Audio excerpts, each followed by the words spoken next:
اور جب تمہارے لڑکے بالغ ہو جائیں تو ان کو بھی اسی طرح اجازت لینی چاہیے جس طرح ان سے اگلے یعنی بڑے آدمی اجازت حاصل کرتے رہے ہیں۔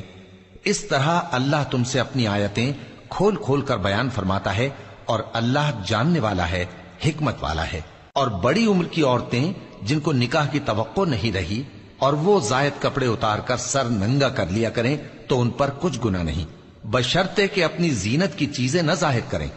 اور اگر اس سے بھی بچیں تو یہ ان کے حق میں بہتر ہے،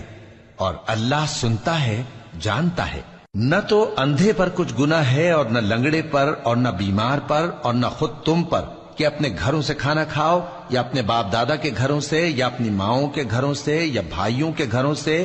یا اپنی بہنوں کے گھروں سے، یا اپنے چچاؤں کے گھروں سے، یا اپنی پھوپھیوں کے گھروں سے، یا اپنے ماموؤں کے گھروں سے، یا اپنی خالاؤں کے گھروں سے، یا اس گھر سے جس کی کنجیاں تمہارے ہاتھ میں ہوں، یا اپنے دوستوں کے گھروں سے۔ اور اس کا بھی تم پر کچھ گناہ نہیں کہ سب مل کر کھانا کھاؤ یا جدا جدا۔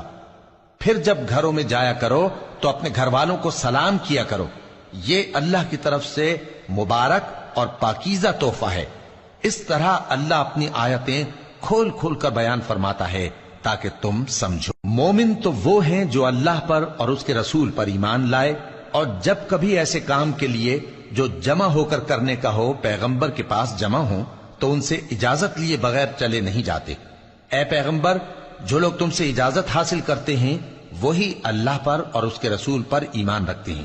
سو جب یہ لوگ تم سے کسی کام کے لیے اجازت مانگا کریں تو ان میں سے جسے چاہا کرو اجازت دے دیا کرو، اور ان کے لیے اللہ سے بخشش مانگا کرو، کچھ شک نہیں کہ اللہ بخشنے والا ہے، مہربان ہے۔ مومنو، پیغمبر کے پکارنے کو ایسا خیال نہ کرنا جیسا تم آپس میں ایک دوسرے کو پکارتے ہو، بے شک اللہ کو وہ لوگ معلوم ہیں جو تم میں سے آنکھ بچا کر کھسک جاتے ہیں۔ تو جو لوگ ان کے حکم کی مخالفت کرتے ہیں ان کو ڈرنا چاہیے کہ ایسا نہ ہو کہ ان پر کوئی آفت پڑ جائے یا تکلیف دینے والا عذاب نازل ہو۔ دیکھو،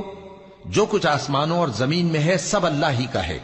جس طریق پر تم ہو وہ اسے جانتا ہے، اور جس روز لوگ اس کی طرف لوٹائے جائیں گے تو جو عمل وہ کرتے رہے وہ ان کو بتا دے گا، اور اللہ ہر چیز سے واقف ہے۔